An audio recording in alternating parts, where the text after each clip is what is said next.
Welcome to bird media. నేను మీ పవన్ కృష్ణమూర్తి. తెలంగాణ రాజకీయాల్లో తీవ్రమైనటువంటి చర్చకి దారితీసిన ఫార్ములా ఈ రేస్ వివాదం ఇప్పుడు కీలక దశకు చేరుకుంది. మాజీ మంత్రి కేటీఆర్పై ఏసీబీ దాఖలు చేసిన ఛార్జ్షీట్ని ప్రత్యేక కోర్టు విచారణకు స్వీకరించింది. ఇది ప్రస్తుతం రాజకీయ వర్గాల్లో ప్రకంపనలు రేపుతోందంటున్నారు.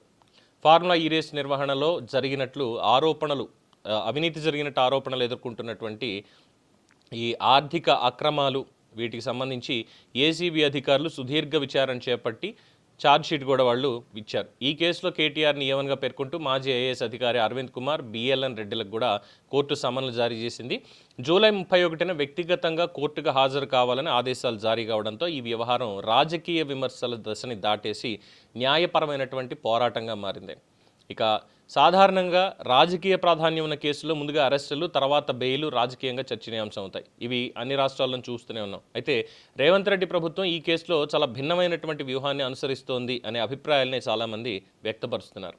ముఖ్యంగా ఇది కేవలం రాజకీయ కక్ష సాధింపుగా ముద్రపడకుండా పక్కా ఆధారాలతో కోర్టు ముందు కేసును బలంగా నిలబెట్టాలని ప్రభుత్వం చూస్తోంది అనేదే స్పష్టం.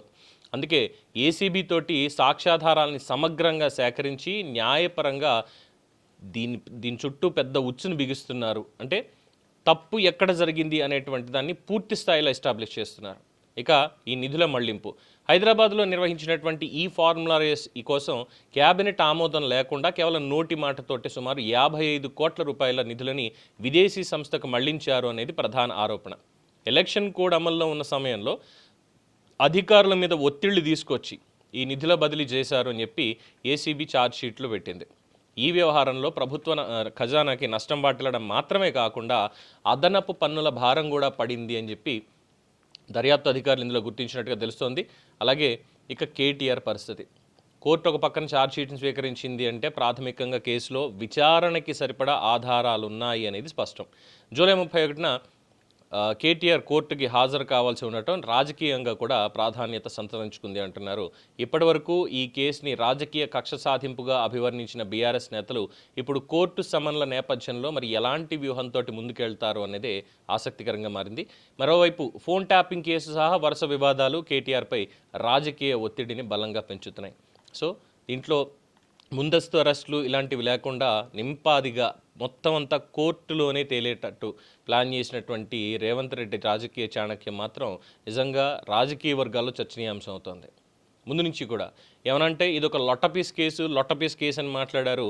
ఇది లొట్టపీస్ కేసు కాదు నాయన, దీంట్లో లీగాలిటీ చాలా ఉంది, దీనిలో లిటిగేషన్ చాలా ఉంది, ఇవన్నీ కూడా రేపు లాపరంగా ఏం జరుగుతుంది అనేది వేచి చూడండి అని ముందు నుంచి చెప్తూనే ఉన్నారు ముఖ్యమంత్రి రేవంత్ రెడ్డి. బట్ అదేదో చాలా సిల్లీగా తీసుకుంటూ ఏం చేస్తారులే ఇందులో పెద్దగా చేసిందంటూ ఏం లేదు, ఇది హైదరాబాద్ బ్రాండ్ గురించి తీసుకొచ్చింది అనేటువంటి ఒక మాటను మాత్రం ఎస్టాబ్లిష్ చేస్తూ నిబంధనలకి విరుద్ధంగా నిబంధనలు మాత్రమే ఇవి పాటించకుండా చేసినటువంటి దానికి ఖచ్చితంగా రేపన్న రోజు రిపర్కషన్స్ అలాగే ఉంటాయి అనేది అభిప్రాయం.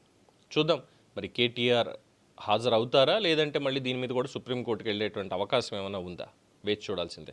దీని మీద మీ అభిప్రాయం తెలియచేయండి. చూస్తూనే ఉండండి ది బర్డ్ మీడియా.